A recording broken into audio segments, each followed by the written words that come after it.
Ngayong muli ko nang nakita si Jake, kumpirmado ko na sa sarili ko na mahal ko siya. Mahal ko ang pinsan ko. Ha? Sira ka talaga. Sobra mo naman akong ginulat. Alam mo namang horror tong pinapanood ko eh. Sinabi ko kay Jake na may sinadyang inis na tono.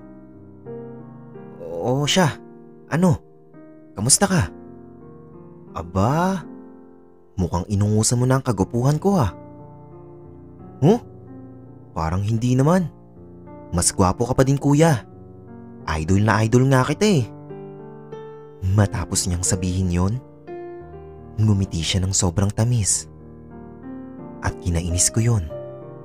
Dahil lalo lamang yun nagpapatindi ng nararamdaman ko sa kanya. Sobra kitang namiss kuya. Eh ako ba? Hindi mo ba ako na-miss? Nung mga oras na yon, di ko alam. Pero naramdaman kong sincere na sincere siya sa sinabi niya. At lihim yun na ikinatuwa ng puso ko. Baliw ka talaga. Siyempre naman na-miss kita. Miss na miss. Kung alam mo lang Jake, mahinang bulong ko na lang sa isipan ko. O siya, halika na dito. Samahan mo kong tapusin tong pinapanood ko.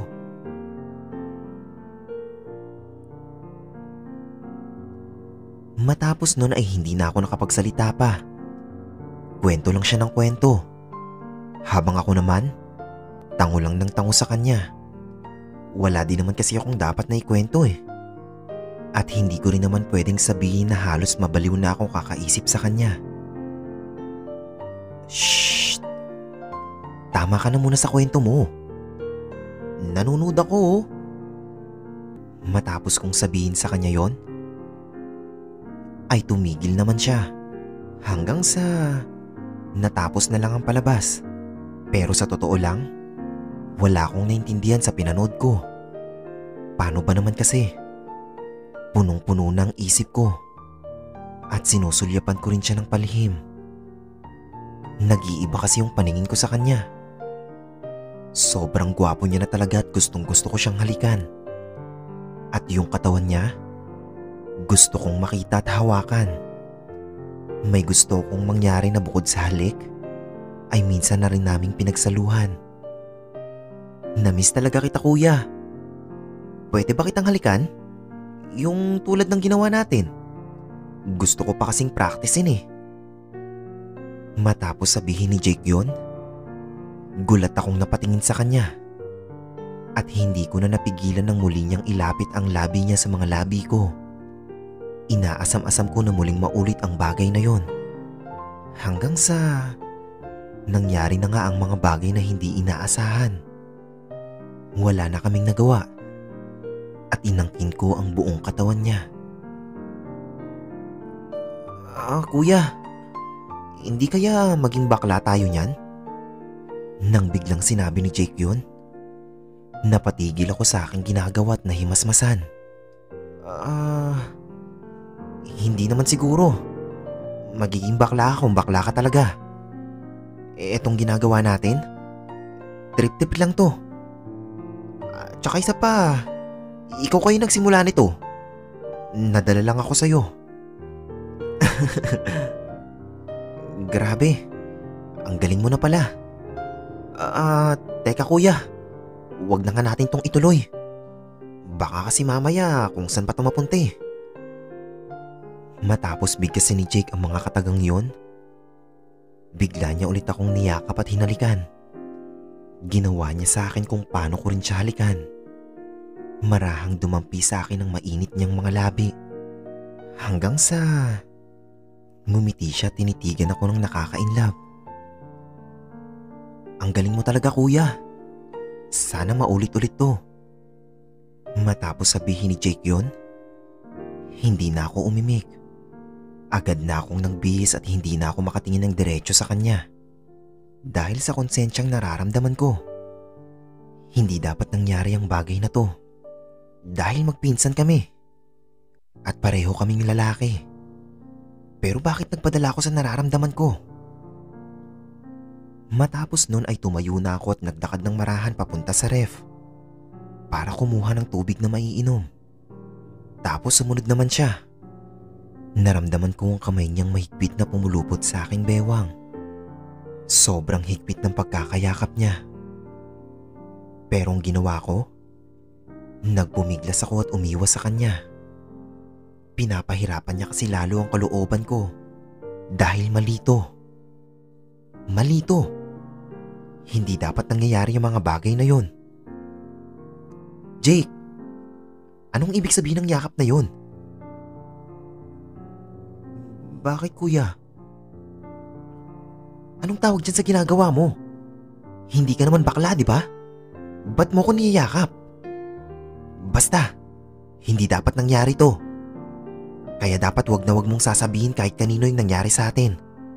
Dahil kung hindi, nako, malalagot ka talaga sa akin. Bakit kuya? Hindi mo ba nagustuhan? Gustong gusto. Gustong gusto ko, Jake. Kung alam mo lang, na halos mabaliw na ako sa'yo. Nasabi ko na lang sa isip ko. Ha? Anong gusto? Di ba nga practice lang yon? Hindi na mauulit to. O siya, sige na. Umuwi ka na muna sa inyo. Doon ka muna matulog. Sus, ang labo mo naman kuya. Parang kanina lang, sarap na sarap ka. Matapos sabihin ni Jake yon, ay nginitian niya ako ng may pang-aasar. O sige na nga. Basta ulit-ulitin natin to ha. Babalik ulit ako dito bukas kuya. Sige na. Bye kuya. Sabay kumindat ang mga mata niya. Na para bang hindi niya naintindihan ang mga sinabi ko. At ngayong nakauwi na si Jake, naiwan akong mag-isa dito sa bahay. Tulala at gulong-gulo ang isipan. Paulit-ulit kong tinatanong ang sarili ko. Bakit? Bakit ko ba nararamdaman to? Hindi nga pwede, di ba? Bakit sa pinsan ko pa? Nahihirapan na ako.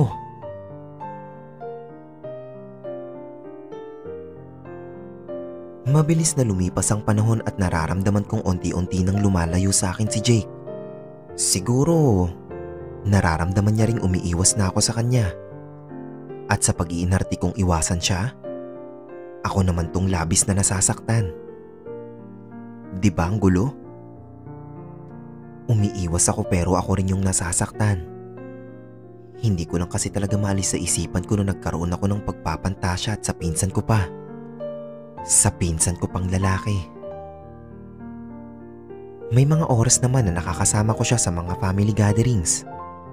Pero hindi na kami tulad ng dati. Dahil nawala na yung closeness namin. Ilang taon na rin buhat nang may nangyari sa amin.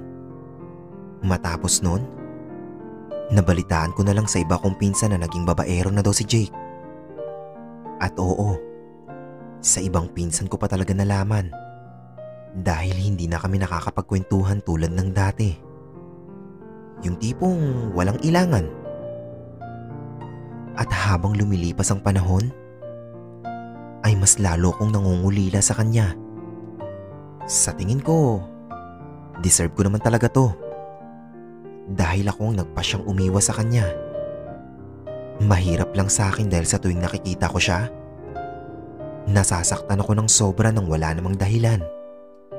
Lalo pat ngayong malaki na ang pinagbago ng itsura niya.